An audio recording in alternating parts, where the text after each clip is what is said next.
قاعده 59 ارتباط کلمه طیبه را با اطاعت از شریعت و قانون بدانیم. یک نفر شما را پرسان میکنه که اهل بسیاری کسا که برشان از سیاست اسلام گپ بزنیم، میگه اسلام سیاسی است. بعضی کسا میگه ما با سیاست کار نداریم، ما اصلا سیاست نمیخوایم. چرا مولوی صاحب در مسجد از سیاست گپ میزنه؟ این کلش کلمات است که از حنجره های غیر ایمانی خارج میشه. اما کسی که ایمان داره میفهمه که تطبیق قانون و شریعت متعلق است به عقیده مسلمان ها. سیاست ارتباط داره با کلمه لا اله الا الله محمد رسول الله. یک کسی پرسان میکنه که ما خود 50 سال از کلمه خوانده، هیچ ارتباط سیاست با کلمه نمیفهمم. برش میگم مشکل تو هست دیگه، تو عقیده تا نمیفهمی، تو تقلیدی دین گرفتی. والله اعلم.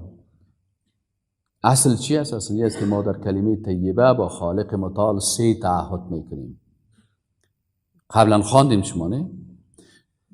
قبلا خواندیم که در کلمه طیبه با الله چند تعهد میکنیم؟ 3 تعهد میکنیم.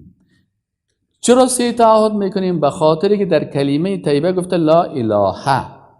اله کی است؟ تعریف اله چی است؟ اله در لغت به معنای معبود است و در اصطلاح اله کسی را میگن که 2 خصوصیت داره. چند خصوصیت داره؟ ذاتش عبادت میشه و شریعت و قانونش چی میشه؟ تطبیق میشه. پس در کلمه طیبه ما شما چی میگیم؟ میگیم لا اله، نیست هیچ کسی مستحق این که ذاتش عبادت شوه و قانونش تطبیق شوه، شریعتش تطبیق شوه الا الله. بغیر از کی؟ بغیر از الله. جز کلمه ماست. کسی که معنای کلمه رو نمیفهمه او دیگه دل خودش، کسی که نمیفهمه دلش. خب آل ذات الله را چه قسم عبادت کنیم؟ به طریقه کی؟ آل طریقه ها زیاد است. و شریعت الله را به طریقه کی اطاعت بکنیم؟ در کلمه میخوانیم که محمد رسول الله. پس ما ذات الله را عبادت میکنیم و شریعتش تطبیق میکنیم به طریقه کی؟ محمد رسول الله صلی الله علیه و سلم. به این اساس در کلمه تعهد ما کلمه طیبه چند تعهد کردیم؟ 3 تعهد کردیم. تعهد ما اینال از کلتان پرسان میکنم، از ما آخر میگیم او بچه او فلانی، ما آخری نفر میگم خود بخی به اینجا بر ما بگو که در کلمه طیبه چند تعهد داری. در کلمه طیبه 3 تعهد است. تعهد اولی است که یا الله بغیر ذات تو کسی دیگه را ما عبادت نمیکنم. تعهد اولش. اگر این تعهد کسی شکستان کلمه خواندنش هیچ فایده نمیکنه. چرا که کلمه را میخونه لیکن تعهد میشکنه. تعهد دوم چی است؟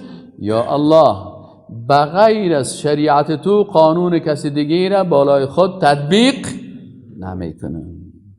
اینا کسی که باز میره که مثلا سوسیالیست هستم، من کمونیست هستم، من دموکرات هستم، من نشنالیست هستم، من قوم پرست هستم، من در فلانی حزب هستم که او حزب از او قانون بشری را به عوض قانون الهی تطبیق میکنم، بازی تعهد خدا شکستان.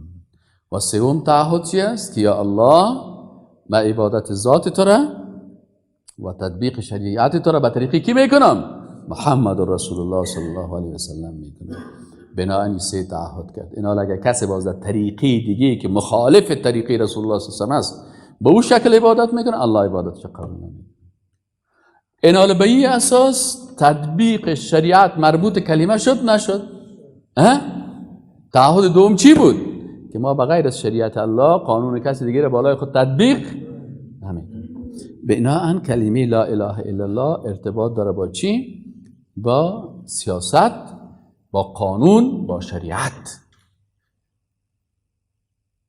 این قانون اقتصادی مربوط کلمه لا اله الا الله است. یا الله بغیر از شریعت تو در اقتصاد قانون کسی دیگه را تطبیق نمیکنم. این کسایی که میگه ما مکتب سرمایه داری و مکتب سوسیالیستی و مکتب کمونیستی و مکتب فلانی را چی میکنیم؟ در اقتصاد تطبیق میکنیم. این که کلمهش تکرر. بازی اقتصاددان صاحب در روز قیامت لا اله الا الله در وادی مرگ در زمانش جاری نمیشه. پس اقتصاد ارتباط داره با چی؟ با لا اله الا الله. سیاست، قوانین سیاسی ارتباط داره با چی؟ لا اله الا الله. فهمیدین یعنی؟ قوانین اجتماعی در جامعه که هست تطبیق میشه، ارتباط داره با لا اله الا الله. قوانین سیاسی، قوانین اقتصادی، قوانین اجتماعی، قوانین تعلیمی، قوانین تربیوی، قوانین نظامی، قوانین مالی، قوانین اخلاقی، قوانین عبادتی، قوانین اعتقادی، کل از یا تعلق به چی میگیرن؟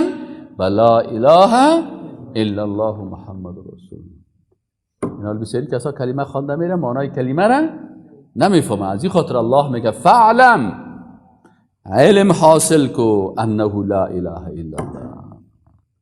فهمیدی یعنی؟ فعلم، الله میگه علم حاصل کو، عقیده بخوان که بفهمی که لا اله الا الله چی معنی.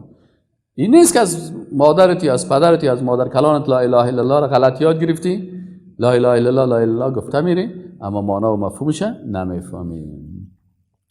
خب پس شارع اصلی را ما و شما فهمیدیم.